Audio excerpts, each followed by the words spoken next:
Offer offer, বিশাল offer. ওহো, কি ঘোষণা আল্লাহ! অতঃপর যেই ব্যক্তি অন্যায়, চুরি হোক, যা হোক, নেশা হোক, জনা হোক, যে কোনো অন্যায় হোক, ইল্লা মান তাব, অন্যায় যত হোক, যে ব্যক্তি অন্যায় থেকে তওবা করলো, ফিরে আসলো, ওয়া আমানা, আল্লাহর প্রতি ঈমান আনলো, ওয়া আমিলা আমালান সালিহা, অপরাধ জমিন থেকে আসমানের মেঘমালা, অপরাধ জমিন পরিপূর্ণ হয়ে আছে, অপরাধ সাগরের অতুলনীয় জায়গায় পৌঁছে গেছে। আল্লাহ বলছে খালি ফিরে আয় রে, তোর অপরাধ কতটুকু অপরাধ, তো ফিরে আয়, মাপ চাও, ঈমান আন, ভালো কাজ কর। তোর বয়স তো 70 হয়ে গেছে, 35 হয়ে গেছে, 40 হয়ে গেছে, ডেলি একটা মেয়ের সাথে শুয়েছি, ডেলি 2 লিটার মদ খাইছি, আল্লাহ ফিরে আসলে হবে? আল্লাহ বলছে আরে শোন, যদি তুই ফিরে আসস, ঈমান আনস, ভালো কাজ করস, এগুলো তোর গুনাহ পৃথিবী সমান, ফাউলাইকা ইউবাদদিল, আল্লাহ তোর গুনাহ এগুলাকে মাফ তো করবে, সব গুনাহকে ইউবাদদিলুল্লাহ সাইয়্যাতিহিম হাসানাত, তোর সব গুনাহকে, তোর তো নেকি নেই, তুই বয়স কম, মরে যাবে কিছুদিন পরে, বাট তুই জানিস না 20 বছর বয়সে মরতে পারিস, তোর তো আমল নাই, তোর সব গুনাহকে আমি আল্লাহ নেকিতে পরিবর্তন করে তোর নেকির বেলা দিয়ে দেব। আল্লাহ, এটা কোনো হাদিস না আপনি জাল বলবেন, এটা কোনো হাদিস না আপনি দয়ীফ বলবেন, এটা কোনো হাদিস না আপনি তর্ক বিতর্কে লেগে যাবেন, এটা সূরা কোরআনের আয়াত, একেবারে আমি ব্যাখ্যাও করি নাই। আল্লাহ ইল্লা মান তাব, অতঃপর যে তওবা করে, ওয়া আমানা, ঈমান আনে, ওয়া আমিলা আমালান সালিহা, ভালো কাজ করে, ফাউলাইকা ইউবাদদিলুল্লাহু সাইয়্যাতিহিম হাসানাত, আল্লাহ তার সকল গুনাহকে নেকিতে পরিবর্তন করবে। এবার এই অফার আপনি নেবেন কিনা না, তবে এই অফার পেতে হলে কি করতে হয়? প্রশ্ন তওবা কেমনে করে, প্রশ্ন তওবা কেমনে করে, গুনাহ কেমনে নেকিতে পরিবর্তন করব? শুধু মাপ না, এটি নেকি হয়ে যাবে।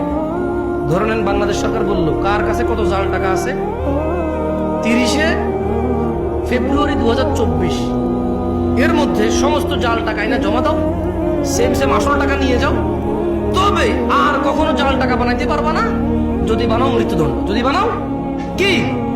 এখন এক লোক বললো যে এই যে বললো সমস্ত জাল টাকায় আসল টাকা দিবে, আমার কাছে 20,000 কোটি টাকা আছে জাল টাকা, ধরেন গভর্নমেন্ট বললো যে ডাজেন্ট ম্যাটার, যত আছে 20,000, 50,000, 1 লাখ কোটি টাকা থাক, ডাজেন্ট ম্যাটার, তবে আজকে এখানে জমা দিতে হবে, এই টাইমের ভিতরে জমা দিলে তোমার এই যত টাকা জাল আছে অত টাকার বিনিময়ে আসল টাকা দেবে সরকার, এবং এরপরে আর তোমাকে কি করবে, যদি এরপরে অপরাধ করো মৃত্যুদণ্ড, এরপর অপরাধ করো কি 50,000 কোটি টাকা, কেউ কি মিস করবে এটা?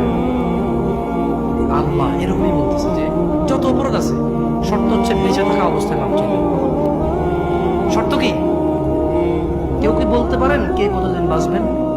আমি পারি না ভাই, আপনি বলতে পারেন কতদিন বাঁচবেন?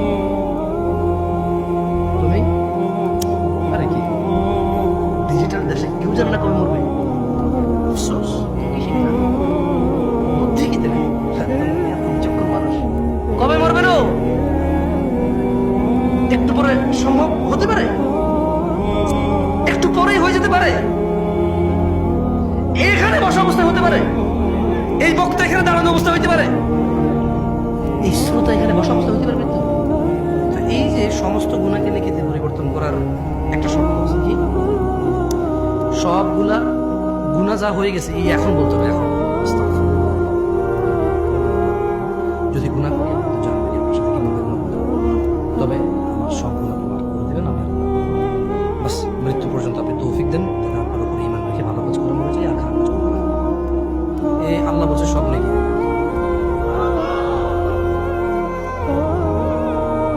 এখন আপনাদের সিদ্ধান্ত ভাই, আমি তো আপনাদের আসলে কিছু দিতে পারবো না, আপনাদেরকে পারবো, বলে যেতে পারবো। أقول قولي هذا واستغفر الله لي ولسائر المؤمنين فاستغفروه إنه هو الغفور الرحيم